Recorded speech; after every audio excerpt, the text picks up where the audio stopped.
Welcome to your community. This is your hometown. This is Walton Entertainment. This is where you can hear from the community and those making a difference.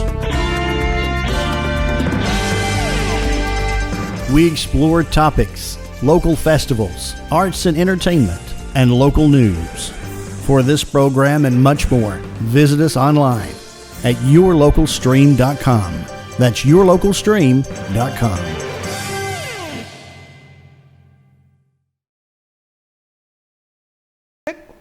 And went to the infirmary.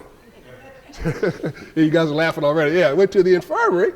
And so they go to the infirmary, so they open up her sack coat and get ready to, and go, whoa, wait a minute here. They didn't see that one coming, you know. So consequently, back in those days, women were not allowed in the military. So she was subsequently discharged because, you know, she was a woman. And then when she applied for her pension, the reason that she was, thanks, brother, but these allergies are. When she applied for her pension, the reason they said she had a pre-existing medical condition, being a woman. And so as the story goes, she went to Colorado, got married, and this is where the story gets sort of shaky. She got married, they had a horse ranch. Her husband ran off with the horses, and she sort of disappeared from. See, and the caveat to this story is, Kathy was actually supposed to have been a man. So that's where me and my Dr. Landler, so because Kathy, because allegedly, you know, in the story, because nobody so far where he can find has been able to substantiate it, that it was actually a man or woman, supposedly a journalist back in the day, sort of put the story to get some context. So we don't know. So I shared it with you, but don't repeat it and say I said it. You can repeat it, but don't say I told you. You know, because there's so questions about that. And see what also.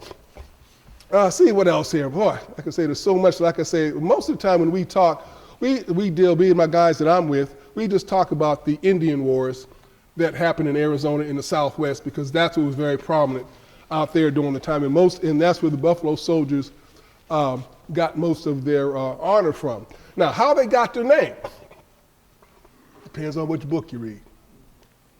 You read one book, they said they got their name because the Native Americans had never seen black men before, and their hair resembled the mane on the buffalo. Okay, I can see that. The second theory is that the places where it gets really cold, or you guys almost made me think about that, if it gets really cold in Wyoming and places like that, they had on buffalo skin coats.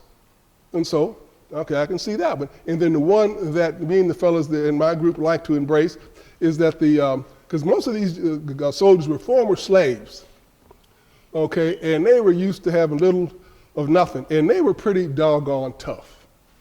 And so, and the Native Americans had never encountered a soldier that fought with such tenacity. I mean, even when wounded, there's one case where a soldier was wounded in both of his legs, and he crawled 2 miles to get help for his fellow Buffalo soldiers. And he got the Medal of Honor for that.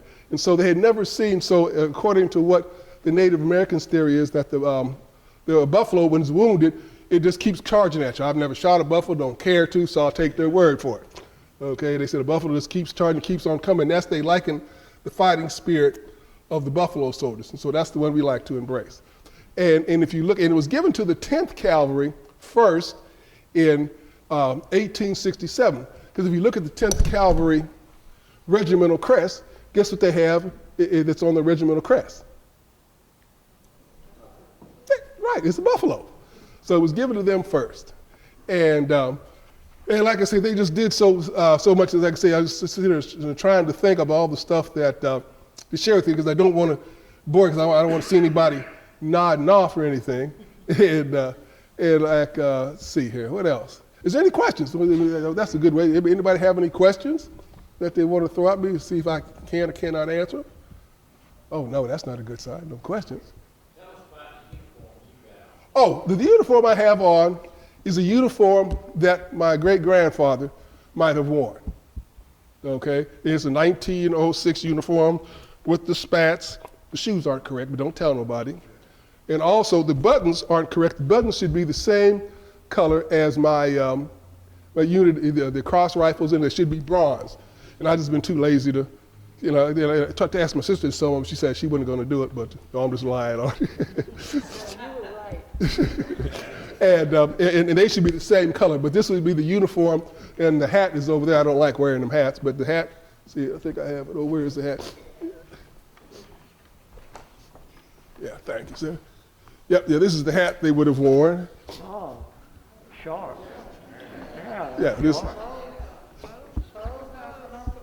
Oh, I mean, what do you do with a younger sister? Come on, gee. And this would have been their in garrison uniform, what they call when they were on the fort or walk around the post. This is something they would have had on. Any more questions? Come on, you guys got to have. Can I have like that? Yeah. I can? Yeah. Yeah. Great, I want one. Yeah, you can buy. Yeah, you just go in there and then just look it up, and you can find it all over there. But you got to get the right one because there's two different hats that they wore. This one has a wide brim on it, and the one that they wore in the early Indian Wars had a real skinny brim. Okay, now where do I get it? You can go online and just put Indian Wars uniforms. But you have to be careful because you go on the internet, there's so many people that are selling stuff. Because one time I was on the internet and we'll see who was listed. Well, what was the last year that I said the last Buffalo Soldier unit was deactivated? 51. I was on eBay, excuse me, and there was a gentleman that had a black Stetson Buffalo Soldier hat from the Buffalo Soldiers 1991. So I sent him a little email, sir, do you know what year the Buffalo Soldiers were deactivated? 1951. And he responded to the effect, yeah, and your point is? So why are you presenting this hat as a Buffalo Soldier hat when they were deactivated for 1991? Well, you don't know what you're talking about. So, okay, well, it's no sense in me talking to him. We're not going to get any place. But you have to watch because there are a lot of people who sell things. Yes, ma'am. Is there any significance to the blue and the fringe? Yes, yes, it is. Okay. Good question.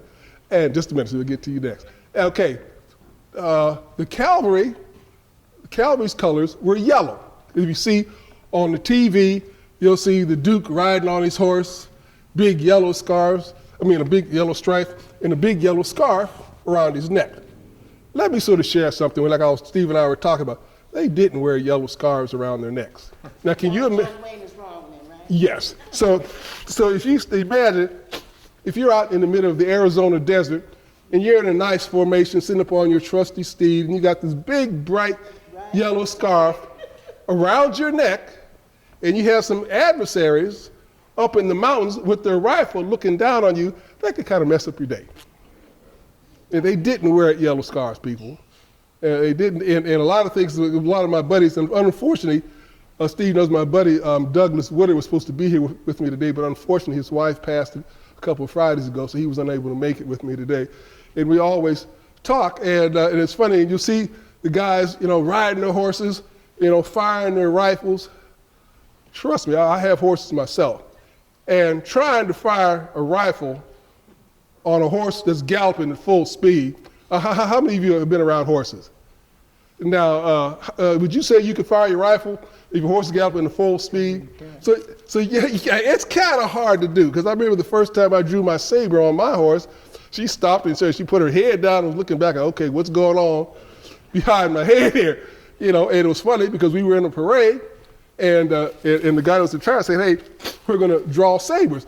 And so we're like, okay, how are we going to draw sabers while we're in this parade? So he stopped us and he drew our sabers. And also, trying to draw a saber when you're at a full gallop, that's kind of challenging also, But, and the thing of it is, out west, I think the only people that really carried the sabers were the officers, because officers, I hope there's no officers in here, are there? Anybody in the military that was an officer?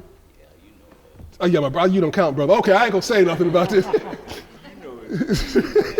But officers have their own mindset, if you know what I mean, when it comes to stuff like that. But the enlisted men, because when you're out in the desert and you're trying to be quiet, trying to sneak up on Native Americans, how can you sneak up on them when you got a saber that's clanking back and forth and making a whole bunch of noise? It don't work. Yes, sir, you had a question?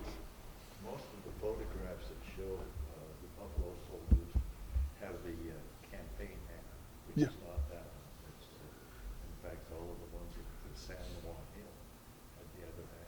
Well, but actually, what you have to understand and realize, like I say, there was what was regulation and what they actually did. Because actually, they never wore any insignias on the hat. That was with the regulation. But I have a picture at home of a cavalry troop. Everybody has the cross sabers on their hat.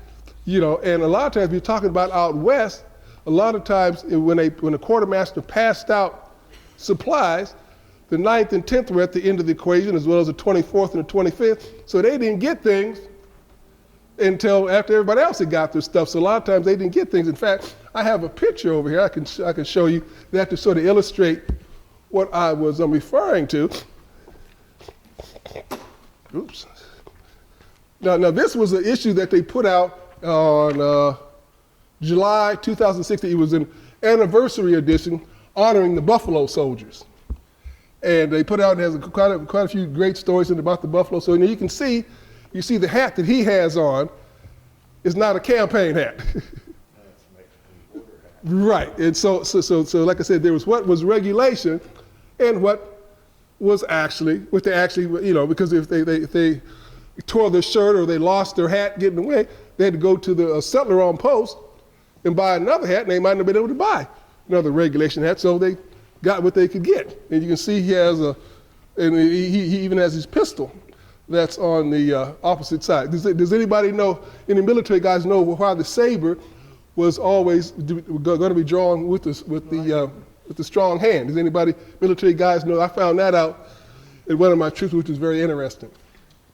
The reason being, back in the day before there was pistols, the saber was the primary weapon to be drawn, and so therefore they put it on so to be drawn with the strong hand, and they wore the pistol on the weak side in the later years. I was, oh, that was interesting. So I didn't know. So, any more questions?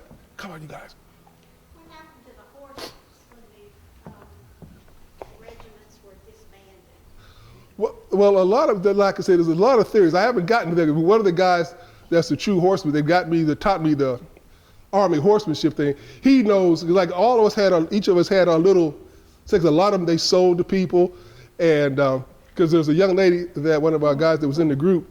In fact, he saw the picture of how many seen the picture of the Buffalo Soldiers? Okay, half the guys that were in that movie were guys that are in our group. Of course, they're old and we're still walking funny now, but they were in the movie. And one of the young ladies there, one of her horses that she had was a descendant of one of the original Army horses. You know, that was, because I think when they first started out, they had Morgans, and then they started crossbreeding them with quarter horses and others to get little stout animals. What do you call Insignias, yes. insignias? Oh, okay. What are they? Okay, these are cross rifles to designate the infantry. Cross sabers were for the cavalry, Okay. because that was their primary weapon. Okay. Yes, sir. So Buffalo Soldiers, when they were hurt, did they go cruising down to Poncho Villa Right. from the Arizona border incursion? Yeah, right. In fact, I had the privilege. I went down to Wilcox, and I actually got to stay in the hotel where Pancho Villa rode his horse up the stairs. Yeah, I got to be there for that. Any more questions? And also, I want to take the time to have my sisters, like you said, they were talking about Dan Young, who was my grandfather's brother, have his daughter and granddaughter, Ariel and Grace. You guys go ahead and stand with them. Oh, stand up, guys. Stand up. And have my sister stand up. Sister, stand up also. What do you do with sisters? I tell you, Lord. So any more questions? I covered this. Yes, sir. I boggled the name of Ocean Flipper, the first one. Oh, sorry. Yeah, Henry. Uh-huh. I think it's interesting to note that our current Secretary of Defense, Lloyd Austin, is also from Thomasville, Georgia. Okay. Yeah. West Point class in 1970. Right. Yeah. Yeah. There's a lot of history. But in Flipper, unfortunately, does anybody? You probably know why Flipper was discharged from the military. There's what they put in the book, shall we say, and then what actually transpired.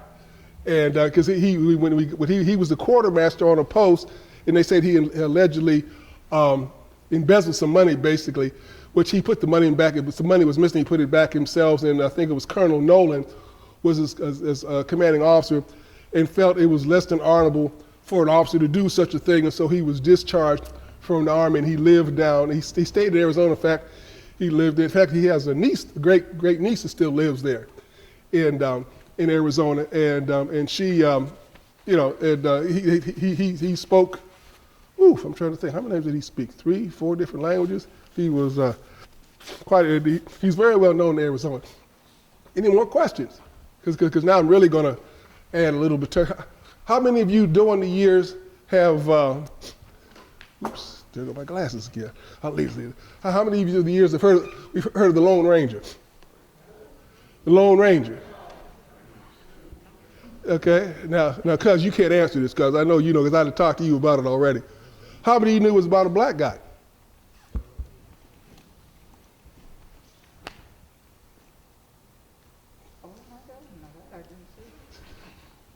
His name was Bass Reeves.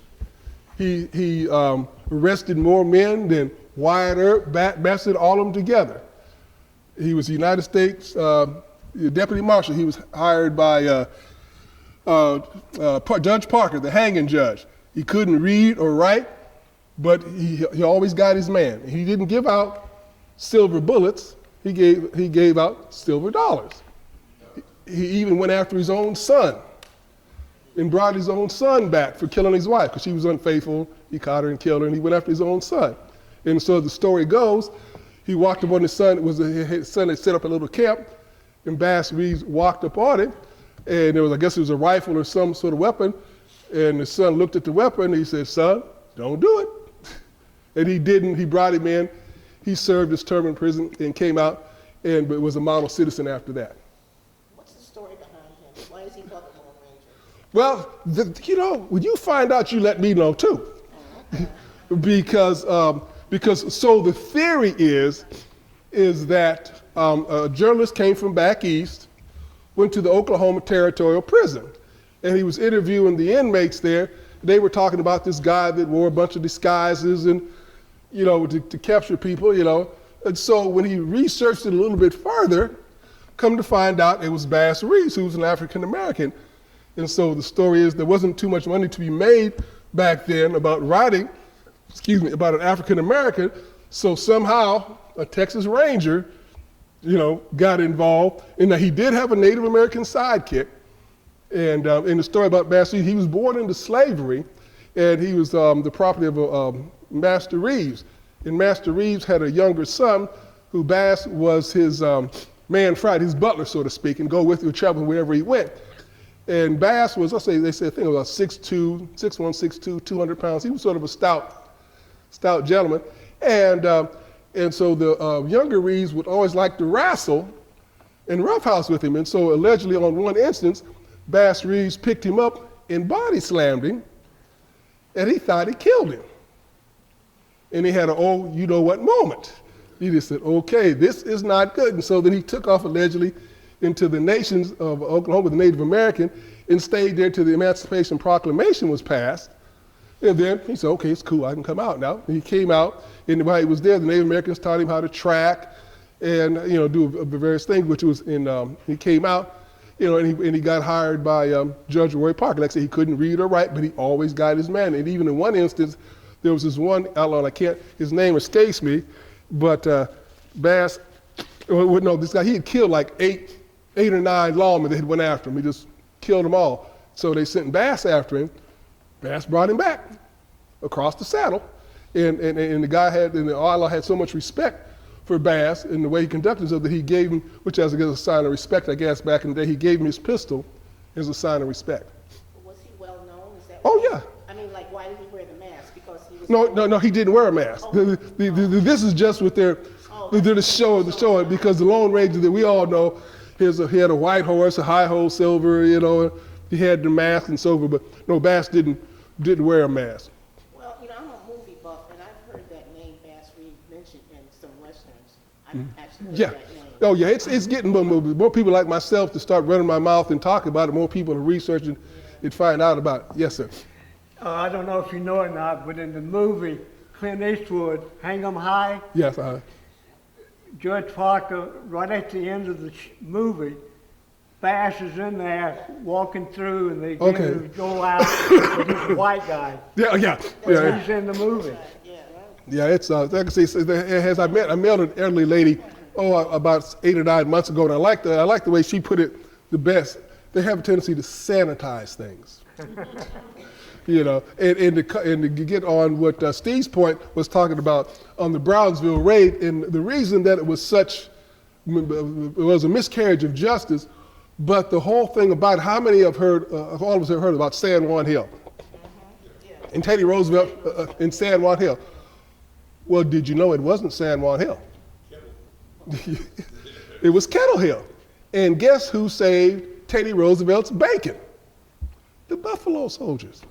Because he was charged up the hill, and because we have ladies present, he was getting his hat brought to him, and the Buffalo Soldiers laid down fire and saved him. And he never would have made it to president if it had been for the Buffalo Soldiers. That's why it was so horrific that he did what he did. Because like a lot of I think it was Senator Forniker, I think it was that his name, Steve, brought to his attention. He said, what are you doing? He said, you wouldn't be president if it hadn't been for the Buffalo Soldiers, because you were getting your hat brought to you going up Kettle Hill. They saved you, and now you're going to do this. And I have a picture for those that want to see it, because like I said, it's one of the things I had on my slide. I have the original picture that was taken. It's about this wide.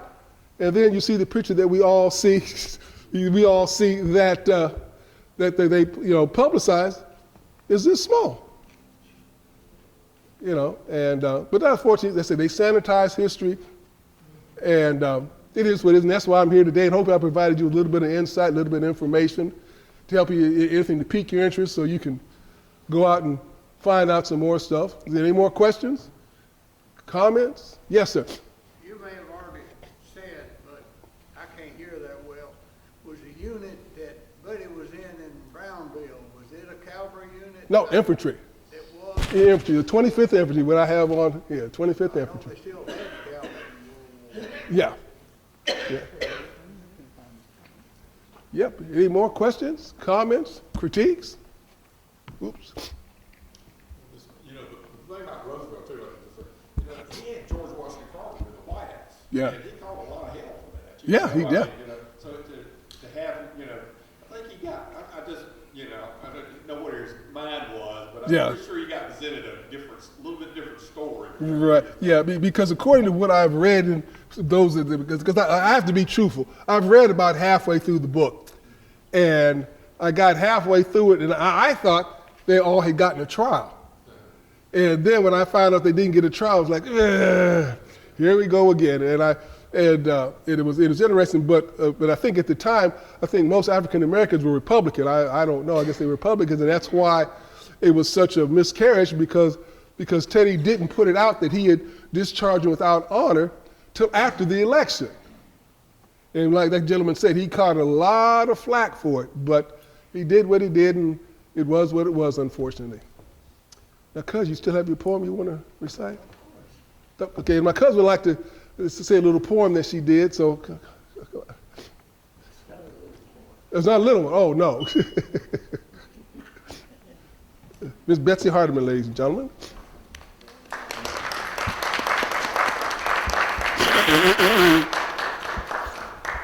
Good afternoon. Sorry I kept you waiting, but I'm from Florida. Let's see. And it took us a little while to get here. Only we were coming from Conyers today, not from Florida. But it still took us a little while. I like to say a couple of words before I give you the poem. Monroe, Georgia is very dear to me. I haven't been here since 1986. How many of you, I'm looking at you and you all look very young to me, but I'm gonna ask a question. How many of you actually knew Buddy and Llewellyn Conyers? Oh, quite a few. Well, they were my grandparents. And I ate a lot of meals in Llewellyn Conyers' kitchen.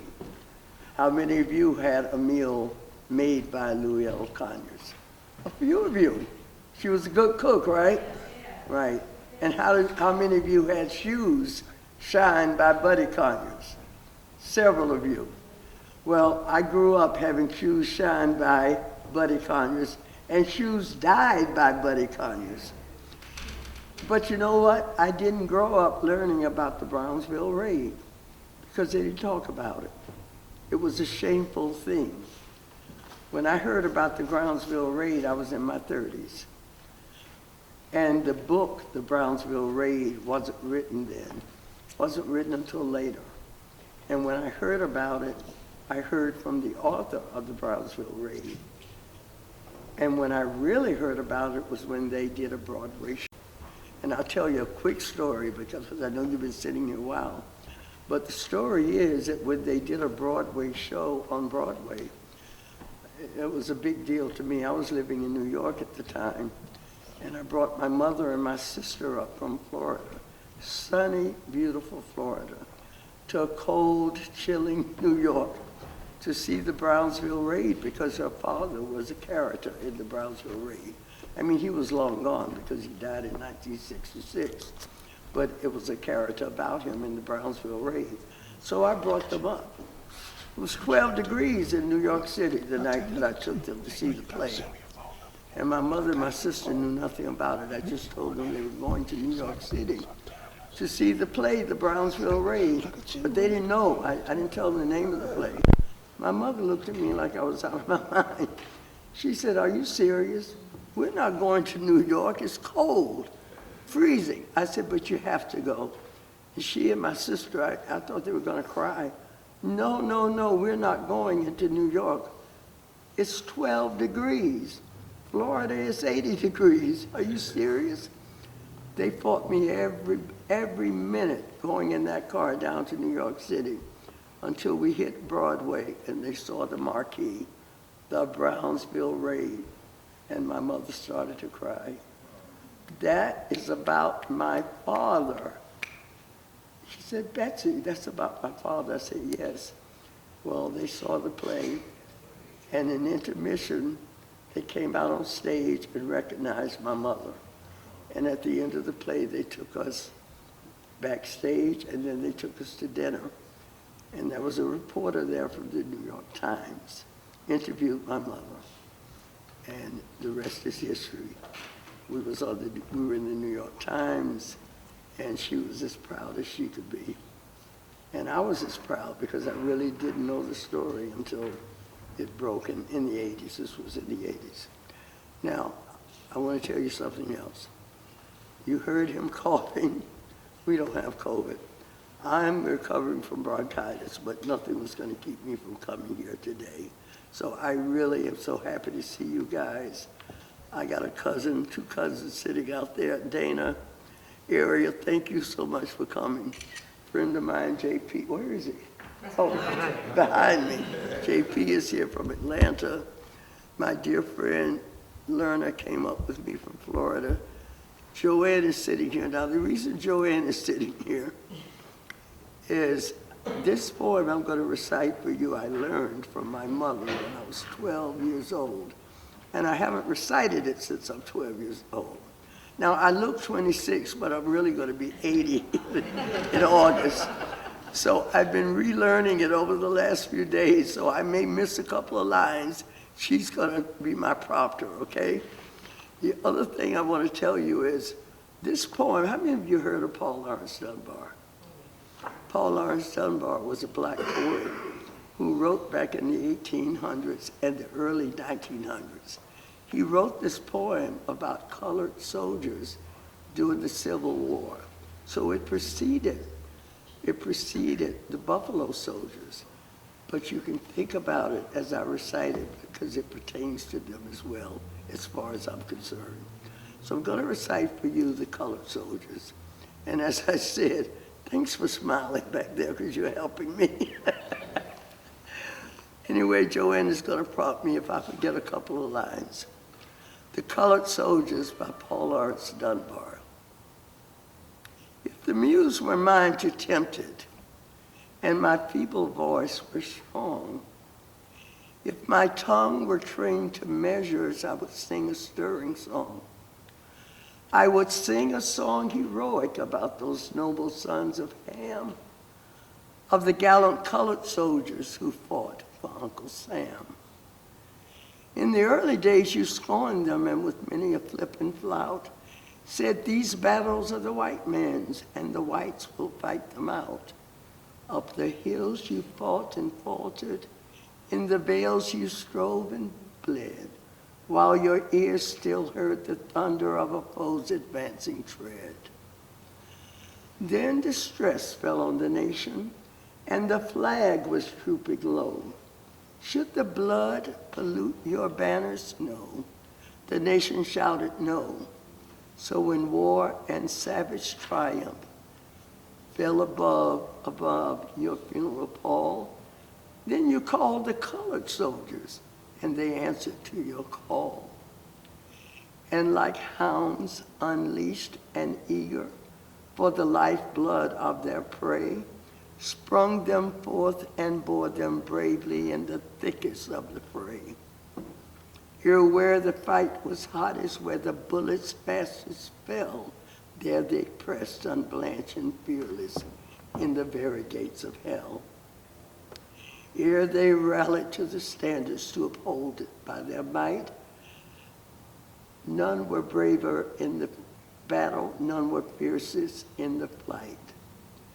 From the blazing breach of Wagner to the plains of Olustee, they were fiercest in the fight of the battles of the free.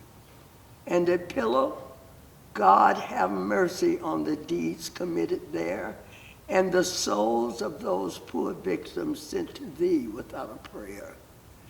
Let the fullness of thy pity o'er the hot-wrought spirit sway of the gallant colored soldiers who fell fighting on that day. Yes, the blacks enjoyed their freedom, and they won it dearly too, for the lifeblood of their thousands in the southern fields bedew.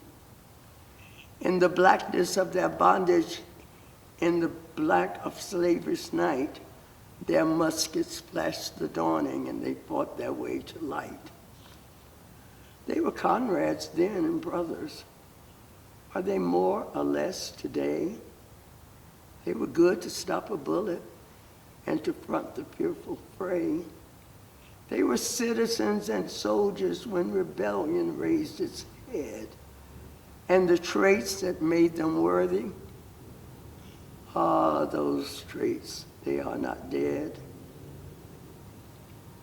They have, Joanne. They have shared your nightly vigils. They have shared your daily toils. And their blood with yours commingling have enriched the southern soil. They have slept and marched and suffered neath the same dark skies as you, and have met as fierce a foeman, and have been as brave and true. Yes, oh yes, their deeds shall find a record in the registry of fame, for their blood has cleansed completely. Their blood has cleansed completely every blot of slavery's shame. So all honor and all glory to those noble sons of Ham, to the gallant colored soldiers who fought for Uncle Sam.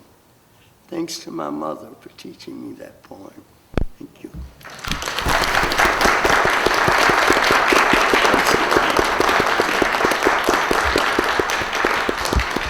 Fantastic.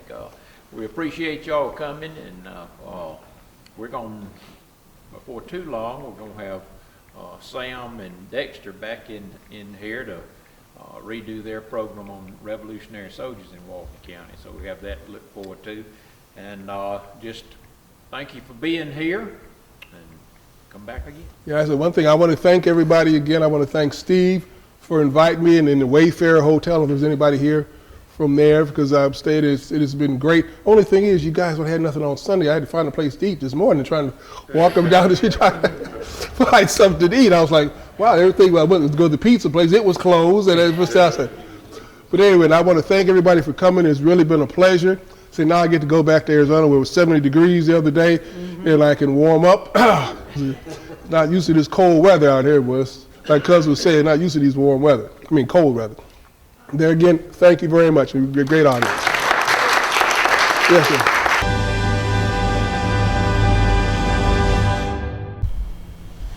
Hi, and welcome to Monroe Walton Center for the Arts. Our member show is coming down today as Paul is filming this. The elementary student art show opens February, I believe it's 24th, Wednesday or Thursday. It'll be a great show. It's always the happiest, most colorful, most encouraging, most uplifting show of the year. It's just so creative. We actually have lots of patrons who come in who want to buy the art that our elementary school students produce for this show. It's just a fabulous show. Of course, the public schools are in it. The Walton County private schools are also invited into this show. So lots of art, hundreds and hundreds of pieces, and it's just a lot of fun. It's really such a great show. So that show will be up next week, or this week when you see this. And another new program that we have coming in is Artistic Shelter with Donna Kaufman. Donna tragically lost her son Christopher in an automobile accident in August, and she has taken how she uses art. Of course, art. Donna is our education chair here. She teaches our sip and paint. She teaches most of our children's programming. So she has taken that and she is using that to propel her into helping other people, and that's our mission here, is to celebrate the beauty and the healing power of art. So she is taking that to create this whole new program called Artistic Shelter. And it is, right now we're really focused on those who have suffered grief and loss of a close family member or a close friend. There's lots of ways to experience tragedy and grief in this world, but right now we're really focusing on bereavement and grief and loss. So the workshop is almost full, but this will be a thing that we will hopefully be able to continue to do thanks to support and grants that we have received. We are offering this workshop. It's an 8-week workshop free of charge to the participants, and we're only taking 8 people, and I think right now she has at least 6. So if this one fills up, we will create a waiting list and try to get people in as we can to the subsequent workshops. But we're really encouraged by this, and so proud of Donna. So go to our website, MonroeWaltonArts.org, MonroeWaltonArts.org, and look and see under our adult classes. You can see all the details and how to register for that. You email Donna. Like I said, it's free. The materials are free. I think she will have some supplemental materials that if you want to get on your own, you can, but the basic materials are free, and it will give you some basic journaling, artistic journaling techniques to give you moments of distraction, ways to process your grief and deal with it in a healthy way. As Donna says, it's not going to heal your broken heart, but it will provide you, hopefully, with some moments of comfort. So look for that on our website. It's also on our Facebook page. Our Facebook page is Monroe Walton Center for the Arts. If you look for that on Facebook, you've got to use the whole name, Monroe Walton Center for the Arts. If you look for that on Facebook, you'll find us, and you'll find information about that class and other classes that are coming up. Our watercolor class is a new class that just started today as Paul is filming this, and it is great. I'm hearing wild, crazy, great reviews from the students who have taken that. That's taught by Camden. So really proud of the things that we're offering here to help people on their artistic journey and to live a healthy life, dealing with stress and things that we all have to deal with. Come in and see us and pick up a class list. You'll find kind of the basics on this class list. I tell people if I printed out all the details for everything, this thing would be 6 pages long. So this is just a quick list of the classes that we have and special events. And then you go to our website to get the details with photographs, with full explanations, how to register, what the fees are, and all of that is out on our website at MonroeWaltonArts.org. So please do come see us. See the elementary show. I think you'll be amazed and encouraged by it. Pick up our new rack card. This card on one side has all of our gallery shows that are coming up for 2023, and then some highlights of some of the special events that we have coming up. This side has QR codes. One of them actually works. This one down here doesn't actually work. But if you scan this one, it will take you to our website. So come see us and have an artful life. Thank you.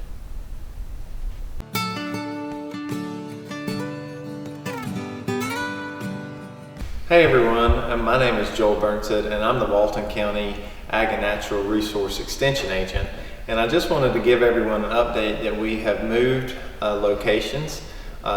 You know, our old office was in downtown Monroe in the old bank at 100 North Broad Street, but we are now moved out to Criswell Park, and our new address is 1258 Criswell Road Southeast.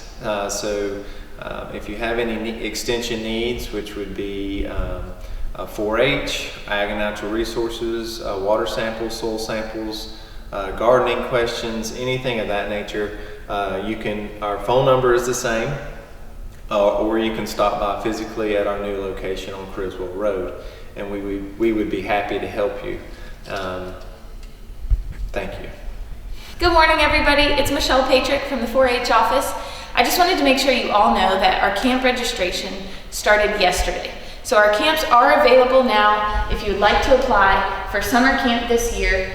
We have the Cloverleaf Camp. So this is for 4th through 6th graders. And this year we're going to the beach. So come to the beach with us. It's Monday to Friday in late June. And then we also have our junior camps and our senior camps. So we have camps for everyone from 4th grade through 12th grade. And if you'd like information, please just visit our website or give us a call. Thank you so much.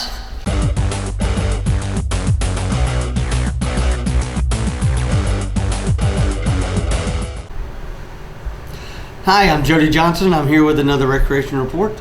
I want to I first want to start out with congratulating all of the recreation basketball teams. We had our end of the season tournament, and congratulations to all those teams that won the countywide championship. We had a great tournament. We had over 1,000 kids playing basketball, and our regular season is over. So now we'll turn towards our all-star selection process, where we have our local league teams from Monroe, Loganville, and Social Circle who band together, make an all-star team, and then they play a small internal tournament, and then the winner of that tournament would advance to the to represent Walton County itself in the Georgia Recreation and Parks Association district and/or state tournaments that will be coming up towards the end of February. So we're looking forward to that. Now that it's Groundhog Day, I know by the time this airs, Groundhog Day will be over, and hopefully spring is right around the corner. For us, with basketball ending, we are in our spring mode, which means our baseball and softball registration has ended. Hopefully you got in. I know our last show I dedicated a lot of time towards getting everybody registered for our baseball and softball and our soccer and our track program. So hopefully you got in. If you didn't, you may can contact one of our local offices and see if they have a space available.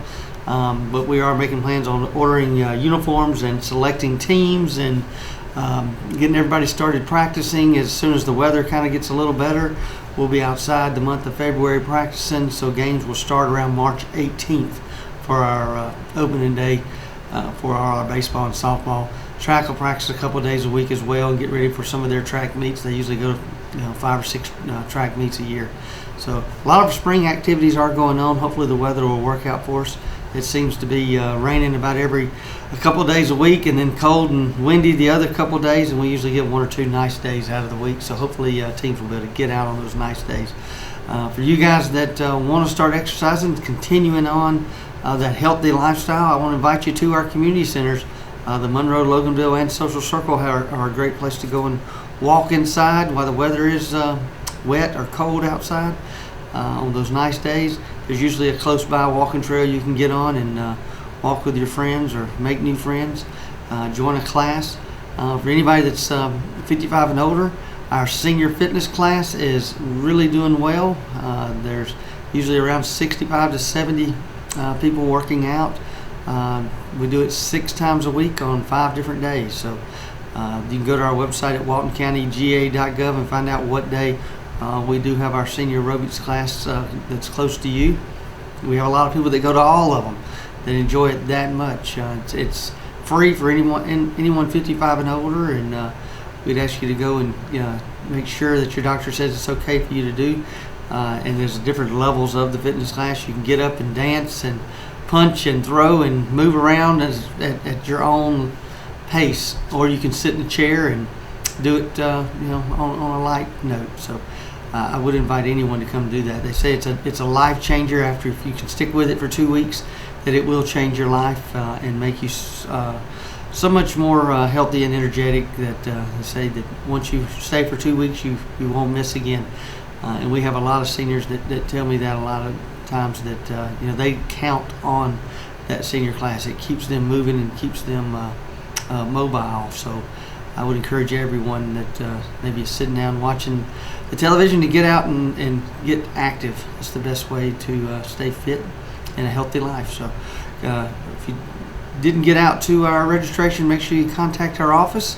It's very important that if you do want to participate in our programs, and we want you to participate in our programs, we invite you to do that. We invite you to come to our community centers. It won't be long, and people will be having reunions and birthday parties. So if you're looking at renting one of our pavilions or maybe even the splash park, I would encourage you to go ahead and start doing that and make plans. Go to our website and find out. The numbers are all on the website, and the fees for all those things. We filled up last year. Almost every date that we had for our splash park filled up. We're going to try to open up a secondary time slot on the weekends for so everybody can have their events that wants to have them at our facilities. They're very affordable and very clean and nice place to have your events. So go to our website, waltoncountyga.gov. Look at all the information we have there. Find a park near you and get active. Until next time, thank you very much.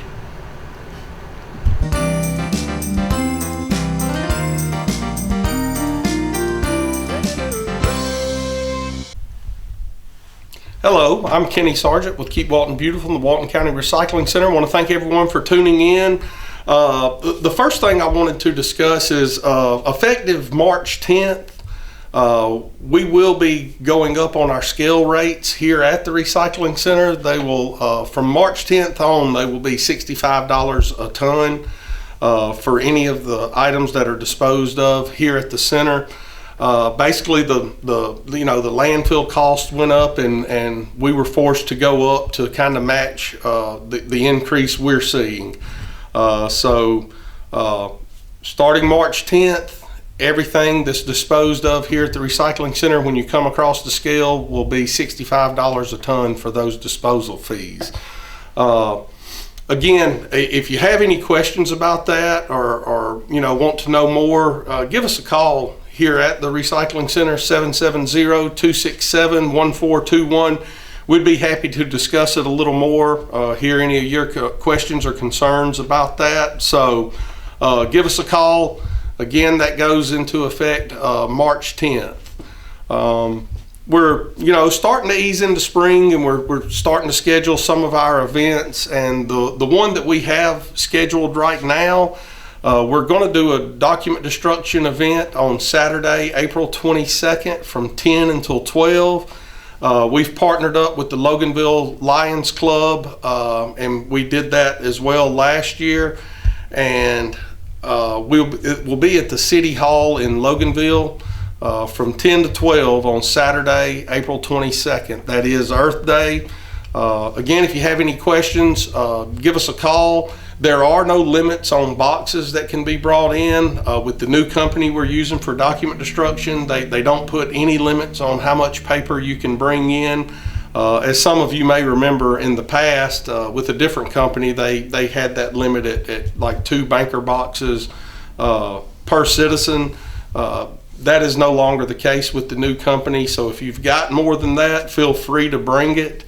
And again, that will be at the Loganville City Hall, Saturday, April 22nd, from 10 a.m. to 12. So give us a call. We'd be happy to answer any questions about that. We've also started looking ahead to another paint recycling or paint collection event that we want to do probably around May or June, about the same time as we did it last year. But we are going to start doing those paint collection events twice a year. So just be on the lookout. I'll keep you updated with once we have a date set in stone for that. But we are kind of inquiring about that and trying to figure out a date. And we do plan to have another of those in the spring, early summer. So be out on the lookout for that. One of the other things, I say it a lot, but it's getting to be that time of year, and a lot of people are trimming back their crepe myrtles and starting to, get ready for spring. And we've been turning a lot of cars away here at the recycling center and sending them to the inert landfill. If you come down here with limbs and branches and shrubs and grass clippings, leaves, all of that stuff, we're going to have to send you to an inert landfill. So I just wanted to get that message out there so you're not wasting a trip coming out here trying to bring something we just simply cannot accept. One of the other things that went into effect back in January, as some of you may be aware of, is we can no longer accept mattresses here at the center. Right now we're sending folks out to the Walton C&D landfill out on 78. They're collecting those mattresses, but presently we can no longer accept those here. The landfill where we take our solid waste will no longer accept mattresses. So we are doing our due diligence. We're trying our best. We've talked to a couple of different companies. We're trying to find a way to get back to accepting mattresses again, because we want to provide that opportunity for our citizens to get rid of their mattresses at a reasonable rate. So we are working hard to try to get that figured out, and we're hopeful that we will be able to in the future. But as of right now, we aren't accepting mattresses here at the center. If any of that changes, we'll be updating that on our website, our Facebook page. The next time I do one of these TV spots, I'll be sure and mention it if we do reach some resolution with that. But presently, we aren't accepting mattresses here, so if you come down here with them, we'll be trying to direct you to somewhere you can take those. I do feel like I put a lot of information out there this time. Again, if you have questions about any of that, if you have questions, any other environmental questions or concerns you have, litter questions or concerns, feel free to call us down here, 770-267-1421. We'd be happy to answer any questions we can. We'd be happy to get you started recycling. We'd be happy to teach you how to use our scales for disposal and to get started doing your trash disposal and things that way. Again, come on out and see us. Let us show you what we're doing here. And until next time, take care.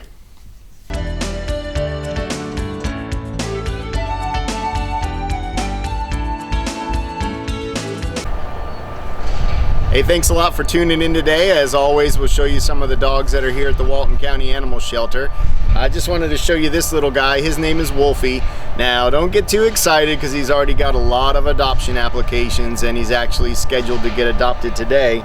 But I wanted to show him to you to let you know that we get all kinds of dogs at the Walton Animal Shelter. We get big dogs, little dogs, cute little guys like this. So no matter what you're looking for, it'll come through at some point. You can always keep your eye on waltonpets.net. We post all the dogs and cats there. If there's something particular you're looking for, you can just go there, keep a watch out, and maybe someone like little Wolfie here, you'll be blessed to bring him into your home. So don't forget about looking at waltonpets.net to see all the dogs and cats that are at your local animal shelter. This is Don Juan. He's a pit. He's a year old, not neutered, lots of energy. Here we have about a 4-month-old pit mix puppy, lots of energy, wants to be loved, he wants to be with you. Did good with the animals that y'all just seen, going through with them. He's got lots of energy. This is Gabby and Gabriel. They're 2 strays that we received last week, and we assume they're siblings because they're the same age, they look the same, and they were found together. And they haven't had much interest on adoption, but they're only about 10 months old.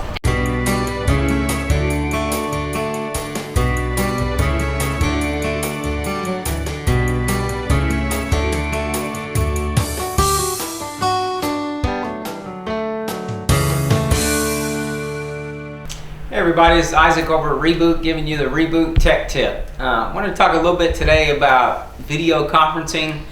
I know that thing has gotten so big, you know, because of the whole virus thing.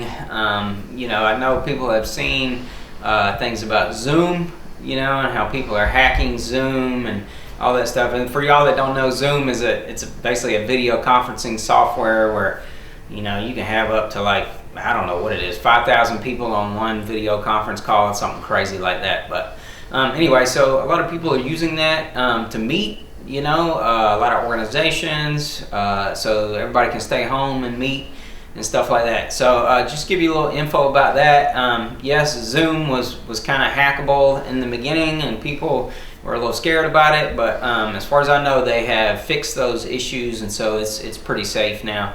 I mean, I tell people all the time, if you're on the internet, you know, somebody can hack you. That's really just the bottom line. So as far as it can be safe, I think it is. You know, Zoom is a good one. It's free if you want to do meetings for up to 40 minutes. But then after that, you have to pay for it. And I want to say it's like $15 a month or something like that. But the Zoom one is great. It has great quality. The sound is good. The video is good. All that stuff. So another one that people have been using is called like Google Duos is another one, or Google Meets. And those both can be free if you have a Gmail account, as long as everybody participating has a Gmail account or a Google account. That's a free one. That's a good one. You know, and the stuff we had before, like the FaceTime that people use for Apple products, is great. You know, Skype is probably one of the more glitchier ones. You know, sometimes it works good, sometimes it doesn't. Some devices it works on, some it doesn't. You know, it's really kind of a pain, so we don't really recommend that one. But you know, and then some folks get scared about, well, you know, after I hang up, you know, can people still see me on my webcam and all that stuff? And you know, once you cut the connection or hit leave the meeting, then you're done. You know, but if you want to, I see a lot of people, they'll put like a piece of tape or something over the webcam, you know, stuff like that, or you can unplug your webcam or turn it off inside the computer, whatever you want to do if that makes you feel a little safe. But yeah, you know, new world, so people might want to get used to the video conferencing thing. You know, obviously if you got any questions, contact your local IT guy or give us a call here at Reboot. We'll be happy to help you. But that's it. Isaac Reboot giving you the tech tip.